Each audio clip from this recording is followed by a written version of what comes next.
ꯃꯈꯥꯗꯒꯤ ꯂꯦꯞꯇꯅ ꯆꯠꯊꯖꯔꯛꯄ ꯇꯤꯝ ꯀꯨꯟꯃꯔꯤ ꯑꯗꯨꯒꯤ ꯃꯅꯨꯡꯗꯒꯤ ꯃꯩꯍꯧꯅ ꯁꯥꯟꯅꯒꯗꯕ ꯑꯗꯨꯒꯨꯝꯂꯕ ꯇꯤꯝ ꯑꯅꯤꯅꯤ ꯑꯃꯅ KYTC ꯑꯃꯅ ꯊꯣꯏꯖꯩ ꯃꯑꯣꯡꯗ ꯁꯥꯟꯅꯒꯗꯕ ꯑꯗꯨꯒ ꯑꯃꯅ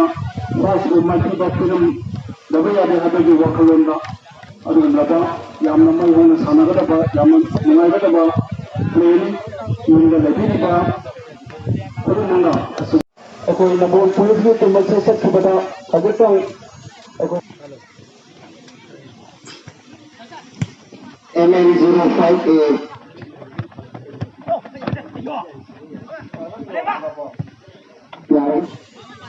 MN01S4524 ꯂꯩꯔꯤꯕ ꯆꯠꯂꯛꯇꯅ ꯊꯣꯛꯈꯤ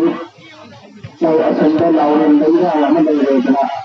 ꯍꯥꯏꯕꯗꯨꯅ ꯈꯤꯇꯪ ꯊꯨꯅ ꯆꯠꯂꯤꯉꯩꯗꯅ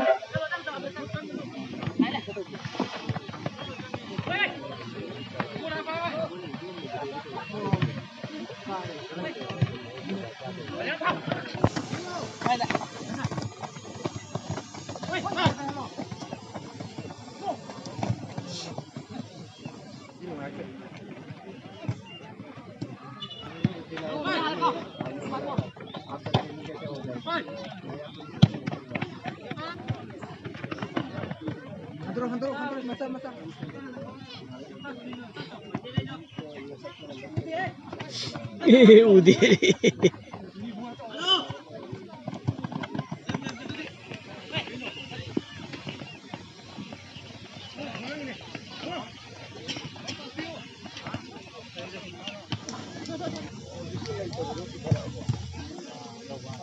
Wai punamaku aina amukka hanna idai anambada pung ahum makhawagi hawraga aikogi PLA aikogi tagyagi club president Nambol Police ka ama sananga bamatungga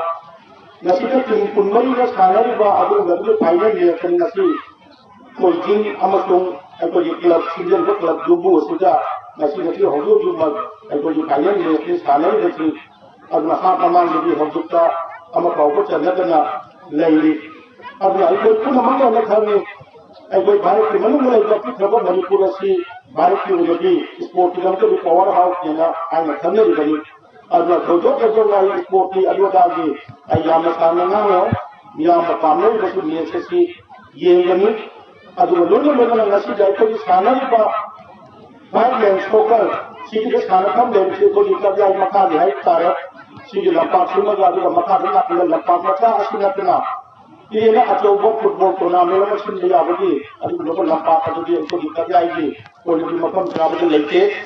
इधर अवामी का मयाम ने तो ना कंधे बिहार रखने लगा असली मत्तो मयूं दमक सांगा का मरा पिलाऊ तो बना फुटबॉल थाने बगी अभी मकान मस्मू ओल दबा अभी ममांगा अचौबा फिल्म लम्बे लगा अभी फिल्म सुना पार्टी पार करना इकोगी मया के लिए तो मकाई को नंबर फिल्म मकोट पटसो अभी बाबा के यार ये मुझे तो दोंचा अपना मरम गोल कांडा अभी लंदन में से जो मरुआ न कुछ कब्जा भी हो जाती खानपुर से को बोला पासी लेके अभी मरम गोल कांडा ले जाके जो क्लब की पुनः मना अभी कुंसी लड़का का अभी नया भी होगा फिल्म में इधर ना कोई खारी वांगी न तबा सेंट्रल का बगैर बगैर फिल्म अमर खंबे आगे है तो अभी पुनः मना खंडा लगा मधुर फिल्म जो मसलू अभी ओली नंबर लाने से मधुर के दरकार लेगा तो सारा अइने तो जगह बनी अजुगा लम्मदु कुटोक्की के दौर बना के क्लब अब ये माय ने अजुगा बेटा ऐसे आलम से नमदु बा आई चल ब्रेकन हाया नी अजुना इधर जाए में साइड के नरा नहाना अयोंदा तरम मतम तो संगी इसी को मुझे फाइनल में की हाय में मतम दा आई बन हाय जो बनी हौजी की तरीके मतम से आजा सुगुम बा अगोजी स्पोर्ट्स फील्ड बसे नोंग की मतम की कुर्सी में लाइव की बा है जगह अगर जो नोंग मरांग कायना चूजबना मरम नंग असि सानबसमक यारबदि अदो महौसा दा येंगलगदि हौजी इसिंग यामना तावबा अदो मदनि सिलगी मतमसु ओइबनि अदुना नसी जाय कोय लाइनासु तंबा थपसु यादे अकोजी स्पोर्ट बसि इदेने यावबसु यादबनि सिने स्पोर्ट्स सिना अको डिसिप्लिन लमा मेंटेन तौबनि अदु दसु नतना अको से डायरेक्ट बना है अदु आयरे इसा को हचांग फत्रगदि यादब कोन से मसाला बदा इदेने तंबे आई बजे तिजन लाजन दबा मणिपुर में ओली लेवल कांगना बदसो को साना बना अदुक मति अकोय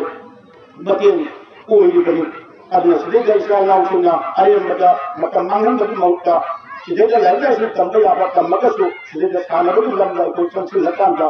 नसिदा को नेशनल की जनता इंटरनेशनल की खाका को जो सानबु लंबा लिंबो प्लेयर को यामा मतम सिदे पोरको ओस्नु हाइबा बापम से थमजबल रोना नसी सिले लांग नसिदा आई जो फाइट के आई यंगबा नुपा जिसकी करा तगन के भागन जतन आई इलम ले हाइबा वापम से थमजबल रोना नसी दिना के मकान को टेंशन जते बहुत ज्यादा इससे थोड़ा दूर हो जाता है and this sports and everything start इससे ज्यादा से ज्यादा लोग मोटिवेट होते हैं खेलने के लिए आगे आएंगे ताकि और उनकी ओवरऑल प्रोग्रेस होगा। मोरोवर यूथ आर्मी क्लब जो मैमम आर्मी पोस्ट है वो भी हेल्प करती है यहाँ पे मोर एंड मोर ताकि और इवेंट ऐसे आगे ऑर्गेनाइज कराएं और ऐसे ही आप आगे बढ़ते रहें। Thank you.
Masih punya desi, ujungnya bukan kere. Lawan aja. Kita siap. Oh, yes, yes.